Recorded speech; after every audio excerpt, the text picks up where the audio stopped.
Adik doyan? Doyan brayo? Ora doyan? Pahit kak ya? Sing senengane mam brayo sinten? Simbah? Ibu? Ibu butuh kertas. Assalamualaikum warahmatullahi wabarakatuh. Jumpa lagi dengan Mbok Jar. Pada kesempatan kali ini Mbok Jar berada di kawasan Tambak, Desa Tunggul Sari, Kecamatan Tayu, Kabupaten Pati, Jawa Tengah. Dan di pinggiran tambak ini ada segerombol tanaman bakau atau warga setempat menyebutnya dengan tanaman berayo. Nah, biasanya kalau musim berayo berbuah seperti ini selalu dimanfaatkan warga untuk diambil buahnya. Biasanya buah yang sudah tua pada berjatuhan dan berserakan di tanah ya. Dan biasanya kita tinggal mengambil atau memunguti satu persatu buah berayo tersebut. Tapi ada juga yang mengambil dari tangkainya langsung, walaupun kadang yang berada di tangkai itu belum benar-benar tua. Tanaman bakau sendiri dimanfaatkan warga untuk mengatasi abrasi dari air laut atau juga untuk menahan air rob dan juga sebagai hutan lindung.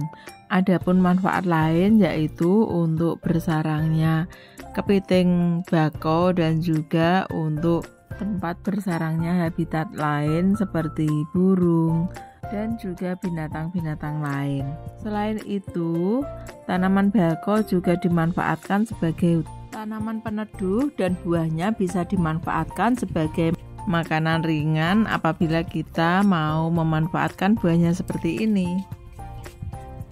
Selain untuk dikonsumsi sendiri, biasanya buah bakau bisa dimanfaatkan untuk dijual di pasar dan harganya cukup lumayan mahal ya, karena rasanya yang sedikit pahit punya manfaat tersendiri khususnya bagi penderita tekanan darah tinggi karena bisa menetralkan tekanan darah. Selain itu, kandungan flavonoid pada buah bakau mampu melawan radikal bebas dan sebagai antioksidan alami. Adik doyan? Doyan brayo? Ora doyan? Pahit kak ya? Sing senengane mam brayo sinten? Simbah?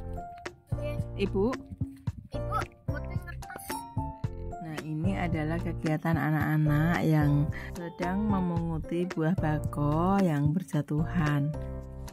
Untuk mendapatkan cemilan dari buah bakau yang enak untuk dinikmati membutuhkan proses yang cukup panjang dan lama, karena buah bakau ini tidak cukup direbus begitu saja, tapi harus dibilas berkali-kali dan juga direndam, dibuang airnya, direndam lagi, dibuang airnya lagi, begitu terus menerus sampai rasa pahit yang dihasilkan dari buah bakau ini menjadi luntur dan tidak begitu mengganggu saat dinikmati.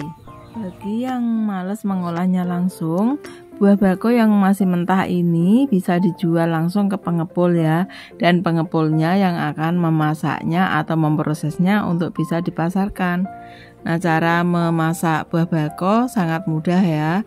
Mula-mula buah bakau direbus dengan air sampai mendidih. Setelah buah bakau yang direbus mendidih, kita tidak usah terlalu lama menunggu ya. Cukup 5-7 menit saja. Kemudian buah bakau yang sudah mendidih seperti ini, kulitnya akan terlepas sendiri dalam proses perebusan.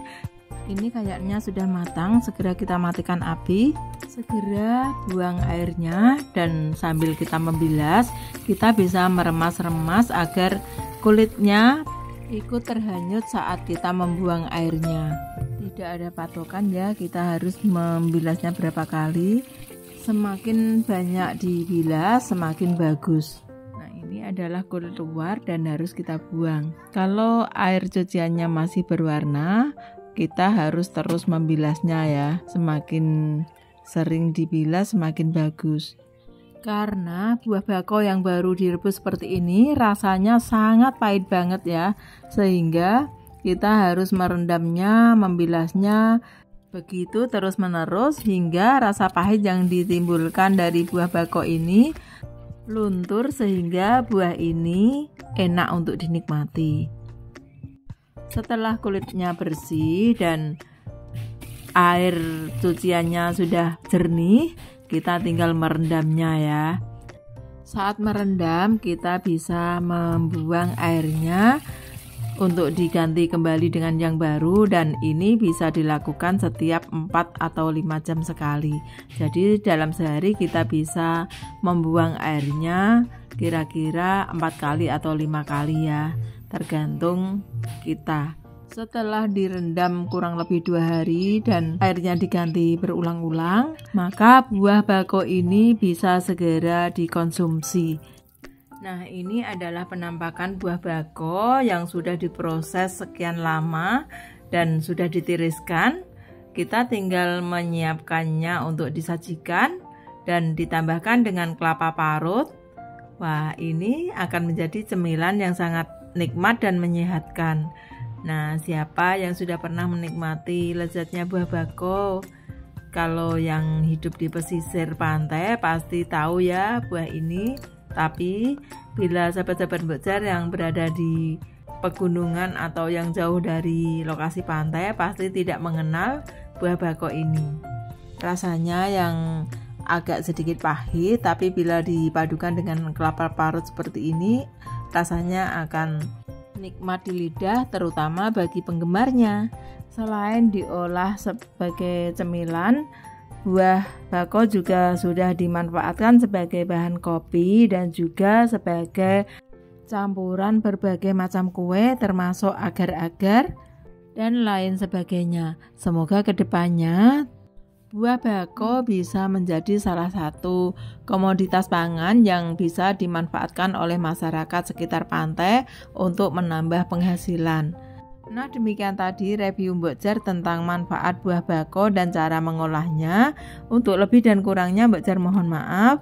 Silahkan like, share, dan subscribe bagi yang baru menemukan channel Mbok Jar. Semoga Mbok Jar makin semangat bikin konten-konten berikutnya. Wassalamualaikum warahmatullahi wabarakatuh. Dadah.